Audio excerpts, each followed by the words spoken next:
Hello friends, स्वागत है आपका आपके अपने YouTube channel online education focus पर। दोस्तों, आज की वीडियो में हम देखेंगे 18 फरवरी 2025 संबंधित जितने भी करंट अफेयर क्वेश्चन बन सकते हैं सबको इस वीडियो में कवर करेंगे। और वीडियो के एंड में मैं आपसे एक क्वेश्चन पूछूंगा जिसका आंसर आपको कमेंट बॉक्स में बताना है। तो चलिए शुरू करते हैं आज का वीडियो अच्छी लगे तो वीडियो को लाइक करिएगा, शेयर करिएगा, चैनल को सब्सक्राइब करिएगा, बेल आइकन को प्रेस करिएगा। देखिए, फर्स्ट क्वेश्चन है, वैश्विक पर्यटन लचीलापन दिवस किस तिथि को मनाया जाता है? ए 15 जनवरी, बी 17 फरवरी, सी 10 मार्च, डी 25 अप्रैल। राइट आंसर है ऑप्शन बी 17 फरवरी। देखिए, वैश्विक पर्यटन लचीलापन दिवस हर साल 17 फरवरी को मनाया जाता है। यह दिन पर्यटन उद्योग की मजबूती और अनुकूलन क्षमता को सम्मानित करने के लिए समर्पित है। इसका उद्देश्य यह सुनिश्चित करना है कि पर्यटन क्षेत्र महामारी, आर्थिक संकट और पर्यावरणीय परिवर्तनों जैसी चुनौतियों का सामना कर सके और सतत आर्थिक विकास, सांस्कृतिक आदान प्रदान और स्थिरता को बढ़ावा दे। देखिए, अगला प्रश्न है, हाल ही में भारत के नए मुख्य चुनाव आयुक्त सीईसी मतलब चीफ इलेक्शन कमिश्नर कौन नियुक्त किए गए हैं? ए राजीव कुमार, बी विवेक जोशी, सी Gyanesh Kumar, D Sushil Chandra. Right answer है ऑप्शन सी ज्ञानेश कुमार। देखिए, ज्ञानेश कुमार देश के मुख्य चुनाव आयुक्त होंगे। वह मुख्य चुनाव आयुक्त राजीव कुमार की जगह लेंगे। प्रधानमंत्री नरेंद्र मोदी की अध्यक्षता वाली 3 सदस्यीय चयन समिति ने 17 फरवरी 2025 को ज्ञानेश कुमार के नाम की सिफारिश की थी, जिस पर राष्ट्रपति द्रौपदी मुर्मू ने मुहर लगाई। इस संबंध में अधिसूचना जारी कर दी गई है। वहीं डॉक्टर विवेक जोशी 3 सदस्यीय चुनाव आयोग के नए सदस्य होंगे। कानून मंत्रालय द्वारा की गई इस नियुक्ति के तहत वे 26 जनवरी 2029 तक इस पद पर बने रहेंगे।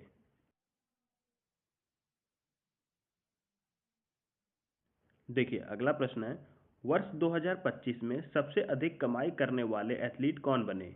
ए लियोनेस मेसी, बी नेमार, सी क्रिस्टियानो रोनाल्डो, डी कोनोर मैकग्रेगर। राइट आंसर है ऑप्शन सी क्रिस्टियानो रोनाल्डो। देखिए, क्रिस्टियानो रोनाल्डो ने एक बार फिर से खेलों की दुनिया में अपना दबदबा साबित करते हुए 2025 की सबसे ज़्यादा कमाई करने वाले एथलीटों की सूची में शीर्ष स्थान प्राप्त किया है। रिपोर्ट के अनुसार पुर्तगाली फुटबॉलर स्टार ने $285 मिलियन की कमाई की है, जिसमें उनके सऊदी अरब क्लब अल नासर से $200 मिलियन की वार्षिक सैलरी और $65 मिलियन का अतिरिक्त लाभ उनके एंडोर्समेंट और व्यापारिक उपक्रमों से हुआ है। उनकी यह वित्तीय सफलता फुटबॉल के बढ़ते व्यापारिक मूल्यों और मध्य पूर्वी क्लबों द्वारा खेलों में किए जा रहे बढ़ते निवेश को दर्शाती है। देखिए, अगला प्रश्न है, एशिया के सबसे धनी परिवारों की सूची में किस भारतीय बिजनेसमैन का नाम शीर्ष पर है? ए गौतम अडानी, बी मुकेश अंबानी, सी Ratan Tata, D Azim Premji. Right answer है option B Mukesh Ambani.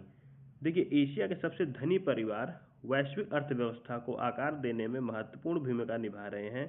Bloomberg की 2025 एशिया के सबसे अमीर परिवारों की रैंकिंग के अनुसार मुकेश अंबानी और अंबानी परिवार ने शीर्ष स्थान बनाए रखा है, जिससे उनकी व्यापारिक श्रेष्ठता और संपत्ति सृजन की क्षमता प्रमाणित होती है।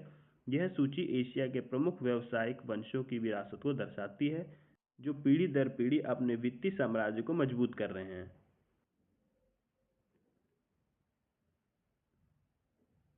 देखिए, अगला प्रश्न है, हाल ही में किस देश में अब तक का सबसे प्राचीन जुरासिक पक्षी जीवाश्म मिला है? A Bharat, B America, C चीन, डी ब्राजील। राइट आंसर है ऑप्शन सी चीन। देखिए, चाइनीज एकेडमी ऑफ साइंसेज के Institute of Vertebrate Palaeontology and palaeo anthropology के प्रोफेसर वांग मीन के नेतृत्व में एक शोध दल ने फुजियांग प्रांत चीन में जुरासिक युग लगभग 149 मिलियन वर्ष पूर्व के 2 पक्षी जीवाश्म खोजे हैं। यह अध्ययन नेचर पत्रिका में प्रकाशित हुआ है और पक्षी विकास एवियन एवोल्यूशन को लेकर मौजूदा धारणाओं को चुनौती देता है।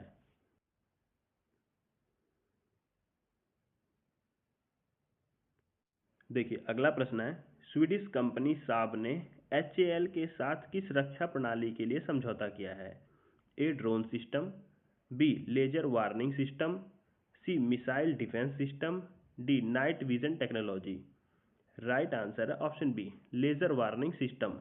देखिए स्वीडिश रक्षा कंपनी साब ने हिंदुस्तान एरोनॉटिक्स लिमिटेड HAL के साथ electronic warfare laser warning system 310 के निर्माण में सहयोग के लिए समझौता ज्ञापन MOU पर हस्ताक्षर किए हैं।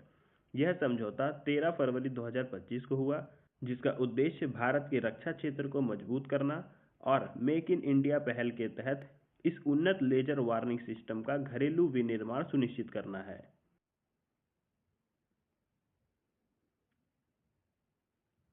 देखिए अगला प्रश्न है, चैंपियंस ट्रॉफी 2025 के लिए ICC ने भारत के किस क्रिकेटर को ब्रांड एम्बेसडर नियुक्त किया है? A Virat Kohli, B Rohit Sharma, C Shikhar Dhawan, D MS Dhoni. Right answer है ऑप्शन सी शिखर धवन। देखिए ICC चैंपियंस ट्रॉफी 2025 की मेजबानी पाकिस्तान और दुबई में 19 फरवरी से 9 मार्च 2025 तक की जाएगी, जिससे क्रिकेट जगत में उत्साह बढ़ गया है। इस प्रतिष्ठित टूर्नामेंट के 4 आधिकारिक ब्रांड एम्बेसडर में भारत के पूर्व सलामी बल्लेबाज शिखर धवन को शामिल किया गया है। धवन की मौजूदगी टूर्नामेंट में एक अलग ही रोमांच जोड़ती है, खासकर उनकी चैंपियंस ट्रॉफी में शानदार विरासत को देखते हुए।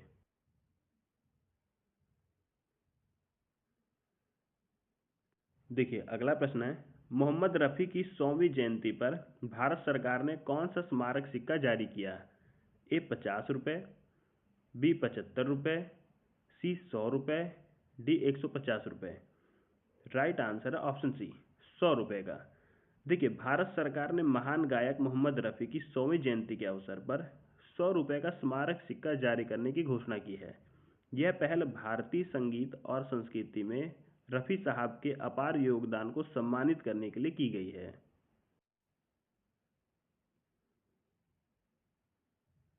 देखिए अगला प्रश्न है, हाल ही में अंतर्राष्ट्रीय महिला सम्मेलन 2025 का उद्घाटन किसने किया?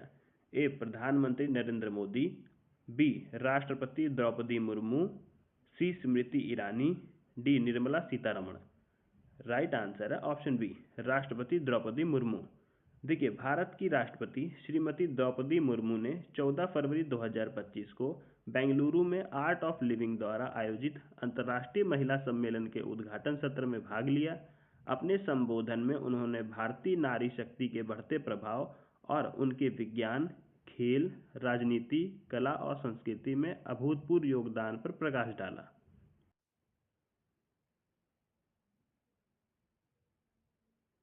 देखिए अगला प्रश्न है, हाल ही में RBI ने किस बैंक पर लगाए गए डिजिटल ऑन बोर्डिंग प्रतिबंध को हटा दिया है?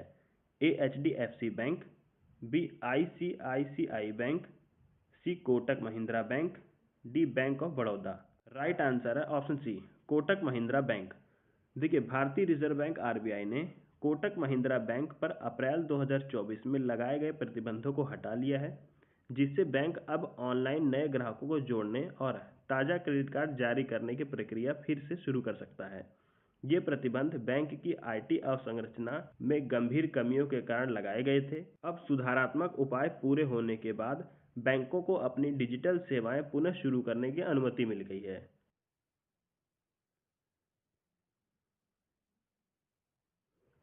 देखिए अगला प्रश्न है, फरवरी 2025 में प्रधानमंत्री नरेंद्र मोदी ने किस देश की आधिकारिक यात्रा की? A America, B France, C Germany, D रूस। राइट आंसर है ऑप्शन बी फ्रांस। देखिए प्रधानमंत्री नरेंद्र मोदी की फरवरी 2025 में फ्रांस यात्रा भारत और फ्रांस के द्विपक्षीय संबंधों को मजबूत करने की दिशा में एक महत्वपूर्ण कदम साबित हुई। यह यात्रा रणनीतिक चर्चाओं, उच्च स्तरीय राजनयिक बैठकों और कृत्रिम बुद्धिमत्ता, परमाणु ऊर्जा और व्यापार में सहयोग को बढ़ावा देने वाले समझौतों से भरपूर रही।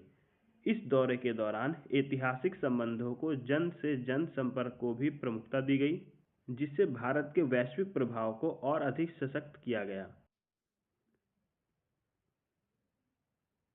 देखिए अगला प्रश्न है, RBI ने बैंकिंग प्रणाली में कितनी लिक्विडिटी बढ़ाने की घोषणा की है?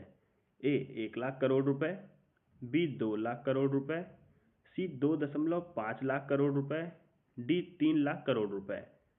Right answer option C 2.5 lakh crore रुपए। देखिए, भारतीय रिजर्व बैंक आरबीआई ने बैंकिंग प्रणाली में 2.5 लाख करोड़ रुपए की महत्वपूर्ण तरलता लिक्विडिटी डालने की घोषणा की है। यह पूंजी प्रवाह वेरिएबल रेट रेपो नीलामी के माध्यम से किया जाएगा।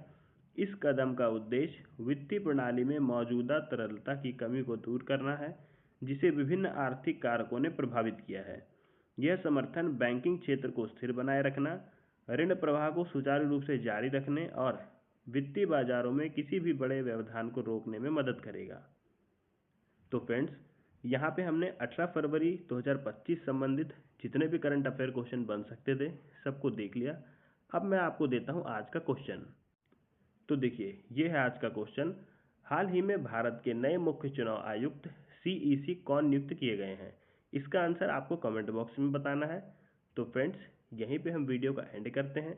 वीडियो अच्छी लगे तो वीडियो को लाइक करिएगा, शेयर करिएगा, चैनल को सब्सक्राइब करिएगा, बेल आइकन को प्रेस करिएगा, जिससे मेरी आने वाली हर वीडियो का नोटिफिकेशन आपको मिलता रहे। मिलते हैं फिर अगली वीडियो में, तब तक के लिए जय हिंद, जय भारत।